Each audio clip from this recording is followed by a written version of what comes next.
Support for the Capital Connection comes from New York State United Teachers, working to support students, educators, and public schools as the center of their communities through the Public Schools Unite Us initiative.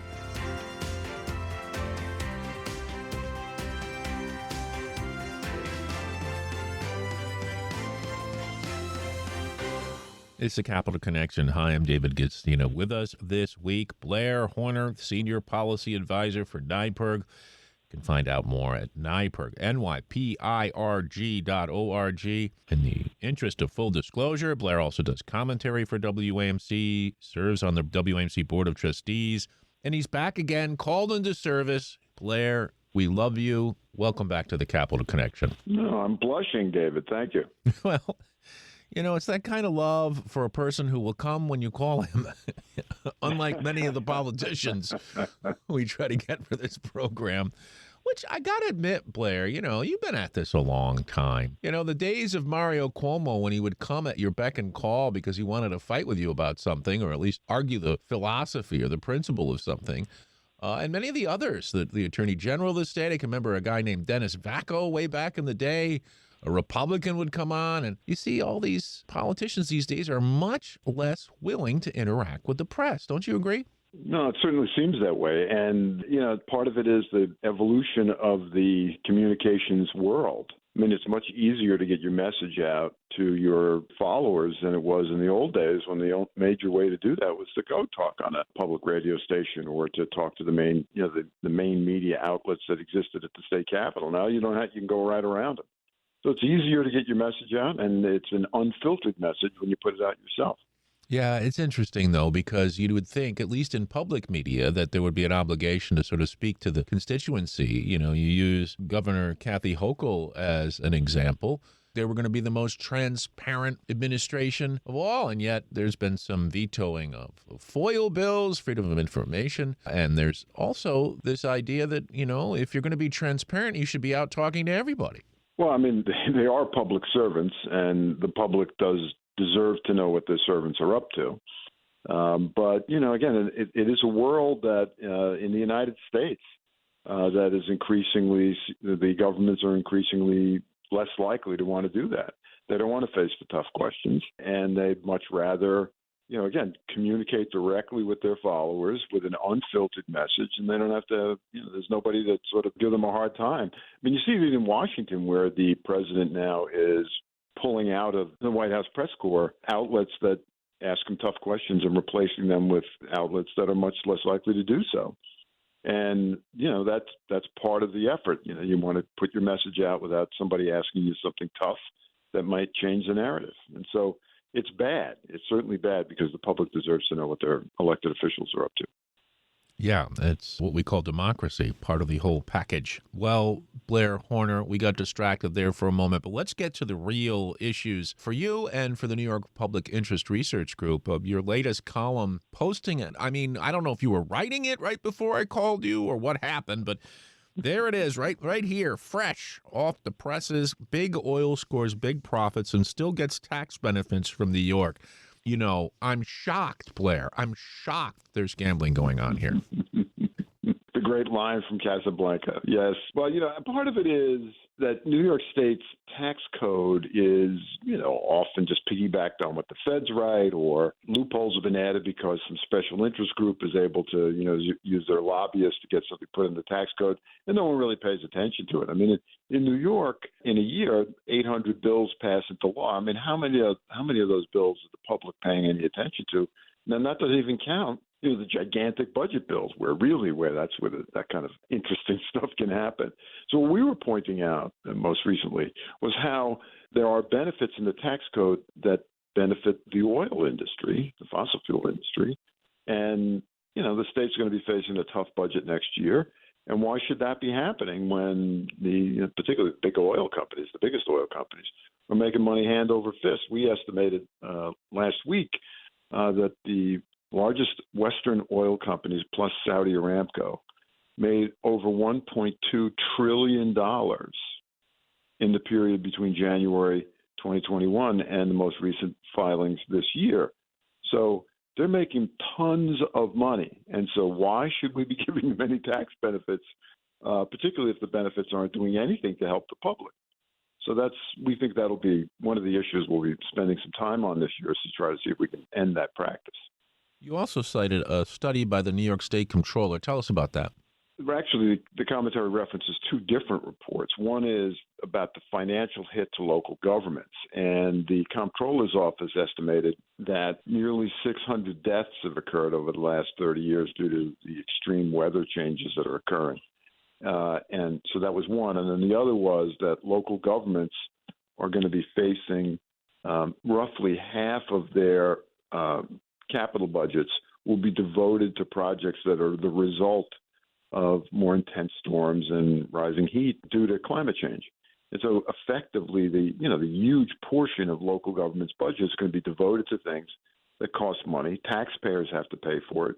Meanwhile, the New York State tax code gives benefits to the oil industry, the same people that, were deceptive about the dangers of global warming and continue to this day to lobby against environmental protections that might do something about it. So, again, the Comptroller's office, there's two different reports. One is sort of the casualty list, and the other is the financial casualty list for local governments. But what's not there, Blair Horner, and why I brought up the New York State Comptroller, is because the Comptroller is responsible for investing the state's money, right? And That's they right. often invest in fossil fuel companies because they have a high return. Now, he likes to say he works from within to try to get them to change and adapt. But there's an issue there, isn't there, too? Well, it's certainly an issue that the public should be aware of, because ultimately, again, the investments that the comptroller organizes into his portfolio are used to pay for the pensions of public employees who've retired. And, he's required under the state constitution to do it in a way that has the best financial benefit for those pensioners. And so this does come up periodically in terms of issues. Why should New York be invested in, the oil industry or the tobacco industry or in South Africa? And so those are the issues that the comptroller faces. And again, the portfolio is organized in different ways. It's partly what's called active investments, where the comptroller's office is making a determination to, invest in company X, and then sort of passive investments that are sort of like, where it's put into a fund that has a basket of a bunch of investments, and it's hard to cherry pick the ones out of those. So again, the comptroller has to face the music when he talks to the public, and he'll be doing that in 2026. And this issue will likely come up. There's expected to be a Democratic primary as well as a general election. And, this is the kind of question that'll come up, and he's going to have to explain to the public why he can't do what advocates are urging him to do. All right, let's move on. We're speaking with Blair Horner. He is the Senior Policy Advisor for NYP. That's the New York Public Interest Research Group. Blair, why can't they make the bottle bill more convenient? Well, the companies that are covered under the bottle law hate it. And now we're talking about the law that's on the books since 1982 in New York that says that if you purchase certain types of beverages that are carbonated, beer and soda, or water bottles, you pay a nickel deposit. And when you bring the container back, when you're done, you get your nickel back. And the theory behind that, of course, is it removes from the waste stream containers that ordinarily would have to be, dumped in a landfill or burned in an incinerator. And so that helps in terms of taxpayer costs as well as the environment. And it also brings back to the companies relatively clean product that can be recycled. And it's the most successful recycling program in New York. Now, the law has been on the books, as I mentioned, for decades plus, and it hasn't really gotten a modernization. So to your question about making it easier for people to use it, I mean, one of the things they could do under New York state law, everywhere where they sell one of these containers is supposed to be a sign at the checkout saying you can bring it back.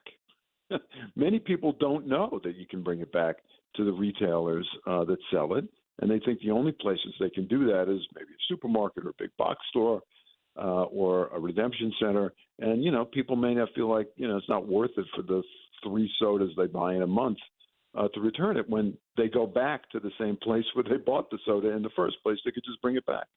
So that's a very simple thing. The state could enforce its own law and make retailers do it. We were involved in a survey where we found that 80% of the retailers that we looked at, about 300 statewide, 80% of them didn't have the sign, at least we couldn't find one, and that of the remaining 20%, half had the sign in the wrong place, and the other half did have the sign. So roughly 90% were not complying with state law. And so that's something that the state could do that would make it a lot easier. Well, Blair, I've got one other thing here that came to me as a result of speaking with the executive editor of the Berkshire Eagle about a story there that has to do with what I think a lot of people see, especially in inner cities and city areas. Nip bottles, these small bottles of alcohol that people can put in their shirt or their jacket pocket and take a nip from.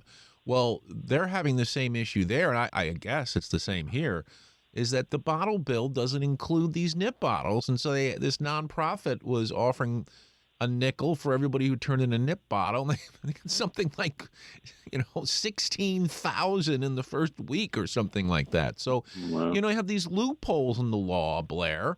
Where are nip bottles in New York State? Yeah, I mean, you're right. New York State, again, only covers carbonated beverages and water beverages. They do not cover non-carbonated soft drinks like iced teas or sports drinks, not covered under the law. And that's mainly because they didn't exist in 1982. And it doesn't cover alcohol outside of beer. And so nip bottles are often used as small alcohol containers, and so they're just not covered. Now, there is legislation to fix that, and we've been urging the governor's office to embrace that because their own DEC has said that the law needs to be modernized, and and the state's landfills are filling up and the permits are running out. So it's like, why not do the obvious thing to help? It won't knock out all of the solid waste in the state. We all have lots of paper packages and lots of plastic that we use, all that stuff, and food products, waste products. It all still has to be disposed of. But this is a law that's already on the books, and all it takes is a tweak to make it work better, and you would deal with the nips. Well, from the nips to independent voters. We're talking with Blair Horner of the New York Public Interest Research Group, and independent voters are up in enrollment. And in fact, unaffiliated voters in New York outnumber Republicans. I spoke with Stephen Greenberg from Siena Poll last week. And obviously, the New York City elections are on Mamdani, the coming gubernatorial election, which now features Elise Stefanik, among others, on the Republican side, running against Governor Hochul. But perhaps the biggest thing is voting and voter rolls. This is what the politicians are looking at and making their strategies. And the independents top. Yeah, I mean, there's been a real change. It's been basically a sea change in what voter enrollments look like in New York over the past 20 years. There's been a dramatic shift, and it's really, as far as I can, the number of Democrats that are enrolled went up, and then it's been stagnant now for a few years. In recent years, Republicans have been more or less stagnant, and a little bump up recently. But it's really the growth in voters are the unaffiliated voters, and they now, as you mentioned, there are more of them than there are Republicans. And yet, the way the system is set up under the state constitution is the two major political parties run the elections. Now, that was put in the 1970s as a way to sort of reform the way elections were run in New York because you had to have the two parties agree. Nowadays, it often leads to gridlock. And what about all the other voters that are not in either one of the political parties? It's their elections, too. They have not a word. So the system definitely needs to be fixed in a way that would allow for the unaffiliated voices to be heard. Well, and doesn't it impact the strategy? I mean, we see a person like Congresswoman Elise Stefanik, who's gone to the far right of the party, as a Republican, and who has to win in the general election if she's going to beat Governor Kathy Hochul, assuming, she beats her lieutenant governor, which I think she probably will in a primary. However, what's the strategy there? Most politicians move to the center in a general election, and yet, the party is to the right. You've got Long Island, you've got upstate, which could favor her. Doesn't it really impact strategy? Yeah, I mean, the unaffiliated voters tend to be moderates. Those voters make the difference in whether or not Republicans can win in major contests. So, for example, the Nassau County executive that just won, a Republican, Bruce Blakeman, won, and it was reportedly because he was able to, get a sizable turnout from unaffiliated voters to vote for him. Republicans are at an enrollment disadvantage in Nassau County. Not huge, but they are. And the unaffiliated voters made the difference. He won with 55% of the vote. And to run statewide in New York, I mean, Republicans have to run the table with the unaffiliated voters because nearly half of all voters, registered voters, are Democrats. And so in order to win, you have to do very well among your own base, but also among the unaffiliated voters. And I think that one of the arguments that Nassau County Executive Blakeman will be making, and he's dipping his toe in the water reportedly to run for governor himself, is the fact that he is pro-choice. And that was Right. similar to what Pataki was in the late 90s and early 2000s. And he's the last Republican to win statewide. It's been over 20 years. Yeah, and the interesting thing to me in that poll, Blair Horner, the Siena poll, was that more New Yorkers want somebody else as governor than want Hochul back in the seat, at least right now. Well, I mean, I think the public is just unhappy with the way the country's going and the way New York is going. And, the Governor Hochul, has been, buffeted by having to step into being governor after her predecessor had to resign as a result of, allegations and scandal. And so I don't think she's really ever recovered from that. I mean, she's always had sort of middling numbers when you look at approval ratings. That being said, New York is a blue state, and running this time around may well turn out to be a referendum on the President Trump, which will probably help Democrats and help with the turnout. Again, I think the strategy on the Republican side is how do you come up with a package that is sufficiently pro-Trump that you don't lose the base, and yet sufficiently independent that you can appeal to unaffiliated voters. And that's a very narrow needle to thread, and Republicans have not been able to do it since 2002.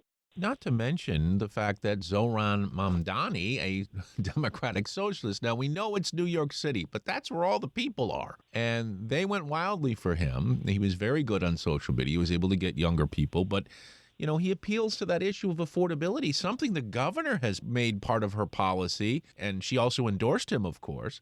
And you see now the president of the United States having a friendly meeting with Zohran Mamdani and basically saying we agree on affordability, even though you might argue for the poorest among us, especially, a lot of what's coming down from Washington is not making things more affordable. Yeah, I mean, it's always hard to know exactly what's going on in somebody's head when they decide to do a meeting. You can ask the president of Ukraine about what happens. Yeah. You never really know with this current president how he sort of zigzags. It's certainly what he thinks is the right way to proceed. And again, why he and the mayor-elect seem to have a good meeting is, it could be like a million different reasons. It's sort of like a political game of Clue, right? You don't really exactly know where was Colonel Mustard in the library with the candlestick. So I don't like read too much into a meeting that goes reasonably well, but clearly the president wanted it to go that way for whatever reason. And what's been reported is they were able to connect around the issues of affordability and the importance of affordability. And so it could well be that the president, whose policies are making many things less affordable for Americans, was reaching out to someone who connected with voters on the issue of affordability. We'll have to see what happens. I mean, it may just be a blip, and when we look at this in the rearview mirror, it didn't amount to much, but maybe it will. All right, instead of looking backwards, let's look forward. The comptroller has said we're going to be billions in arrears going forward. The out years he talks about. Now, assuming that the Affordable Care Act subsidies don't come through, changes to SNAP, we're seeing food lines. What is New York going to do? Are we going to be in trouble as less money from Washington plus these projected budget deficits? What does New York do? Do we use a rainy day fund? What happens going forward? I need you to tell us, Blair. Well, we'll see. I mean, the out-year deficits, they're always there, and it's based on, if everything stays exactly the same today, what will be the impact 2 years from now? And so that's not the way lawmakers think. They just think about it on an annual basis and how they, cobble something together to get them through the upcoming year. And the state's budget for next year, which, because of what was happening in Washington, is definitely going to be hurt by Washington's decisions to cut back on Medicaid, to get rid of the essential plan. And, we'll see what happens with the Affordable Care Act and SNAP programs, although they did extend SNAP through next fall. It's going to have a fiscal impact, but the state is running, I think DiNapoli was saying, as much as $3 billion ahead on revenues than they had expected this year. So I think next year, what the genetic code of the governor and lawmakers will be: how do we cobble something together that gets us through the election, and then we'll deal with what happens next year. So I think that's the way it's going to go. And I think in the short term, unless something really blows up, I think that they're probably going to be able to figure out by, a nickel here, a dime there, they might be able to cobble something together that doesn't have a significant impact on people this year, with hopes of looking at it, figuring out what they want to do in 27. I got to tell you, I'm shocked again that lawmakers are pushing the can down the road. Well, and part of it is you just never know what's going to happen, True. right? And you're talking about billions of dollars. And so the projections, again, are based on status quo. Status quo will obviously change based on whatever the decisions are this coming winter and spring when they put together the next fiscal year budget. And that may, have a positive impact, or the country may, rebound, who knows. Now, that being said, it could go into a very deep recession too. And that will make everything that much harder. I've got part of the solution, and I'll chant it just like they did down in front of Kathy Hochul. Tax the rich, tax the rich. Showed up again in the Siena poll. Most New Yorkers want to tax the rich. You talked about the wealth of the fossil fuel companies and others. There's enough wealth around to perhaps help with some of these problems. And of course, Governor Hochul does not want to do that. She's indicated that, and that's certainly on Mamdani's list. Yeah, I mean, how the mayor-elect chooses to proceed will be interesting. I mean, one of his predecessors, former Mayor de Blasio, had a similar idea about pre-K, universal pre-K for kids, and he wanted to pay for it with a tax hike. And after sort of a rumble with then Governor Cuomo, they ended up doing that. It's just that they didn't raise the taxes on the rich to pay for it. Now, is Mayor-elect Mamdani going to approach it the same way? That's a good question. The current governor, has said she's opposed to raising taxes because I think she's concerned about how that plays out going into the November election. That all being said, I mean, the wealthy were the big winners in the federal budget that was put together under the so-called One Big Beautiful Bill. 70% of the benefits went to the wealthiest Americans. Now, you can make a pretty good argument, therefore, why not, since the federal budget hurts New York's finances, and the beneficiaries, many of whom live in New York, just got a big tax cut, why not use some of that cut to offset the impact on services in New York? That's a pretty good case to make. I think the country needs to talk about raising taxes on the wealthy, too, because the massive debt that the country's accumulating is, and it poses an existential threat to the country. And ever since the Reagan administration, when tax rates got lowered, and they are significantly lower than they were in the 1970s, the country's been facing a growing, massive debt. Someone has to pay for it. And certainly the guys like Elon Musk, who just got a pay package worth $1 trillion, maybe those guys can pony up some money to help the country pay for its debts. Well, you'll probably be shocked that I would be shocked if they did, even though it seems quite obvious. You see these billionaires who supported Andrew Cuomo and others in that campaign turned away by the general public who said, no, we want affordability. So it's interesting to me that you have, once again, this idea of the Bernie Sanders and the AOC and, being a social democrat is something that the more mainstream Democrats try to avoid.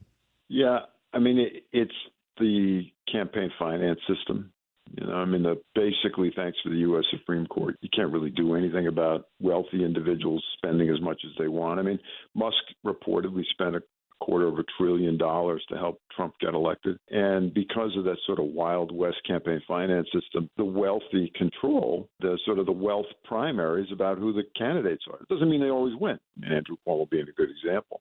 But you could chalk that one up to more of a flawed candidacy necessarily than him not having the resources to pull it off. So it's a problem. It's a country's problem. As long as the Supreme Court acts as it basically interprets the Constitution's free speech clause to mean that the wealthy can spend as much as they want to influence elections, we're going to have these kinds of problems. And yet, no matter what problems we have, the most positive man in the room will be Blair Horner, the senior policy advisor for NYP. I don't know how he does it after all these years of New York State government and politics. He keeps his head up, he moves forward, tells it like it is. Blair, it's always great to talk to you. I hope I haven't depressed you any more than I normally do. Hope springs eternal, David. There it is again. Unbelievable. Hooray, hooray. Another day, a chance to excel in every way. Blair Horner, thanks so much for joining us on the Capital Connection. Thanks for having me.